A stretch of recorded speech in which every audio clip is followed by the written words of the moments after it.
বাবা, মাছগুলোর সাইজ আছে আজকে, খুব সুন্দর হয়েছে মাছগুলো।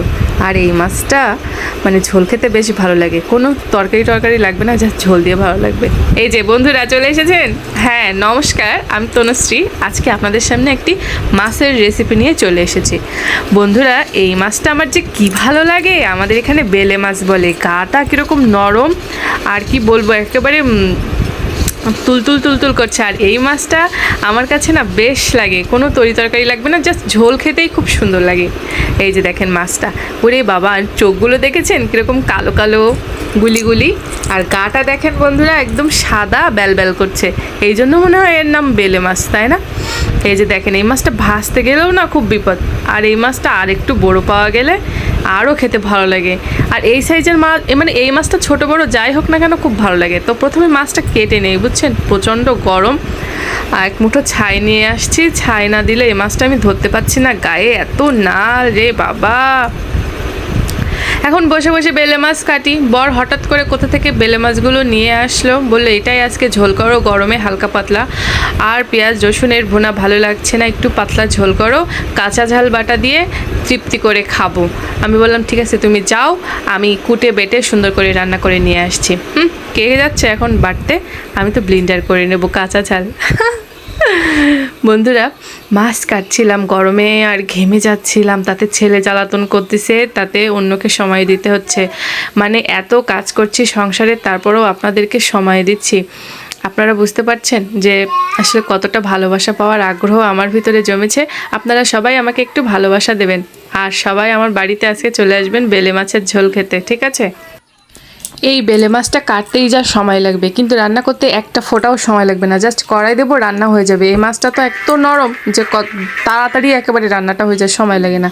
আর শুধু ঝোল তো, কোনো তরকারি তো নাই, তাই জন্য রান্নাটা একদম সহজ। কিন্তু অনেকে না শুধু ঝোল কিভাবে করব খুঁজে পায় না। মানে আমি বলছি না যে আমি খুব ভালো রান্না করতে পারি, জাস্ট আপনাদেরকে একটু দেখাচ্ছি আমি কিভাবে বেলে মাছের ঝোলটা করে খাই। আমি কোনো পেঁয়াজও দেবো না, শুধুমাত্র একটু জিরে বাটা দেবো, কাঁচা ঝাল দেবো, আর যা গন্ধ বেরোবে সেই গন্ধে খাওয়া যাবে। আর বেলে মাছগুলোর প্রত্যেকটা মাছের পেটের ভিতরে তেল হয়েছে, মানে এই মাছটা খেতে আরও বেশি ভালো লাগবে। আমার বরকে বলেছিলাম যে আর একটু বড় সাইজ হলে আরও ভালো লাগতো, তা বলছে এটা খেয়ে নাও আগে, তারপরে আবার নিয়ে আসবেনি। তোমার কোনো কিছুতেই মন ভরে না, যেটা নিয়ে আসি সেটা ভালো হয় না, সেটা ভালো হয় তার পরের দিন যে, তারপরে যখন আবার আনি তখন বলো কি ওই আগেরটা ভালো ছিল। এই বলে আমার সাথে খানিকটা ঝগড়া করে চলে গেছে। বন্ধুরা তাহলে বলেন কি বলতে ইচ্ছা করে? এই কষ্ট করে গরমের মধ্যে বসে বসে রান্না করে দিচ্ছি, তো বাড়ি এসে বাড়া ভাত খাচ্ছে আর আমার পরে তেজ দেখাচ্ছে। তেজ বেরোয় যেত যদি রান্না বান্না কুটি বেছে খাওয়া লাগতো। আমি আগে তো গরমে মরতেছি। যাই হোক বন্ধুরা, বরের কথা মনে আসলে মাথাটা গরম হয়ে যায়, মনে হয় কি ওর মাথায় একেবারে একটা পাকা বেল ভাঙতে পারতাম। কোনো কিছুতেই মন পায় না, এত কষ্ট করব, বাড়ি এসে বলবে এইরকম করে রাঁধতেছো কেন, আমি তো এরকম করে রাঁধতে বলিনি। হ্যাঁ, দিন তোমার যা রান্না হচ্ছে না।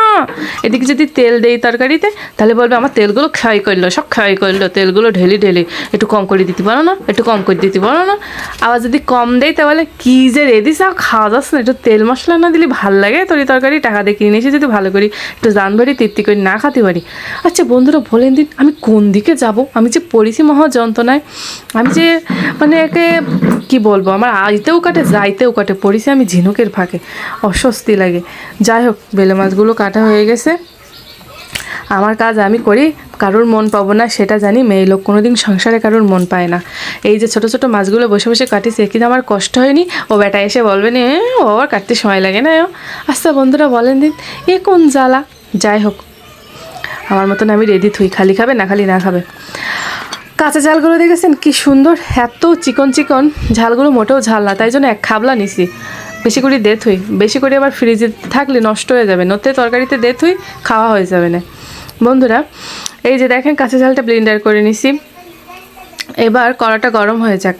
গ্যাসে কিন্তু রাঁধতেছি না, মাটির চুলায় রান্না করতেছি। ঘরের ভিতরে ছোট্ট যে মাটির চুলাটা, ওইটাই পাচ্ছি, ঠিক আছে? এখন ওইটার ভিতরে তেল দিয়ে মাছটা সুন্দর করে ভেজে নেব, ঠিক আছে? তারপরে বাকি রান্নাটা করছি। তার মধ্যে আপনাদের সাথে একটু দুটো মনের কথা বলে নেই। বন্ধুরা কার সাথে আর বলবো, সারাটা দিন একা থাকি, আর আপনারা ছাড়া আর আছে কি গল্প শোনার? আপনাদের সাথে গল্প করতে আমার বেশ ভালো লাগে। জানেন তো বন্ধুরা, ছোটোবেলায় এই বেলে মাছ মা রান্না করলে আমি খেতে চাইতাম না, বলতাম এরকম ছোটো মাছ আমি খাবো না কিছুতেই খাবো না। তখন এরকম বেলে মাছ, তখন ছিল সাইজের বেলে মাছের দাগা বেরোতো। মা বলতো খা খা, পরে আর পাবি নে, এসব আর বেশি দিন থাকবে না। তো তখন বলতাম তুমি খাওগে যাও। আমি ওই পোলট্রির ঠ্যাং চিবুতাম, খাসির মাংস খেতাম। এবার খাসির মাংস খেয়ে সহজে হাতে সাবান দিতাম না। ভাত খেয়ে কী করতাম জানেন বন্ধুরা, কোনো রকম হাতটা ধুয়ে ঘুরে ঘুরে বেড়াতাম।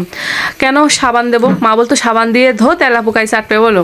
আমি বলতাম না, আমি মাঝে মধ্যে হাতটা শোকবো। মানে আমি এত বেশি খাসির মাংস পছন্দ করতাম যে হাতে সাবান দেবো না, মাঝে মধ্যে এই হাত শোকবো, তাতে আমার আরও ভালো লাগবে। মানে এরম পরিমাণ মাংস খেয়েও আমি ছিলাম আর এখনও আছি। আমার যত বড়ই মাছ হোক না কেন বন্ধুরা, পোলট্রির একটুখানি পাছা দিলেও আমি খুব খুশি।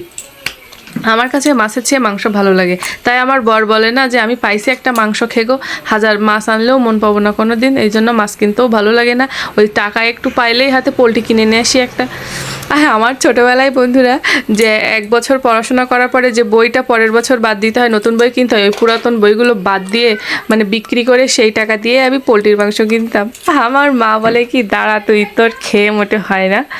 তো কি বলবো, এখন এমন এক সমস্যা, মানে মাছই খেতে হবে। আর এই ধরনের ছোটো মাছগুলোর ঝোল তো খুব ভালোই লাগে। দেখেন কি সুন্দর জিরে বাটা কাঁচা ঝাল দিয়ে আমি ঝোলটা করে ফেলেছি।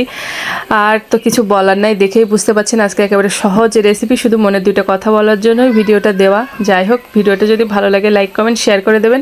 আশা করছি পাশে থাকবেন। পাশে থাকলে তো আমি আপনাদের জাবড়ায় ধরবো, ঠিক আছে? আপনাদের আমি ছাড়বো না। আমি যদি একবার মনে করি আমার পিছনে আপনি আছেন, তাহলে আপনার পিছনে আমি ছাড়বো না। তাই আমাকে ভালোবাসুন আর ভালোবাসা নিন, ঠিক আছে? তো আজকের মতো আমি চলে যাচ্ছি, প্রচণ্ড গরম লাগছে। বর বাড়ি আসলে ভাত টাত দিতে হবে। আজকে এত সুন্দর করে রান্না করছি, তারপরেও বরের মন পাবো না, বলবে কোনো না কোনো সমস্যা হয়েছে। তো টাটা।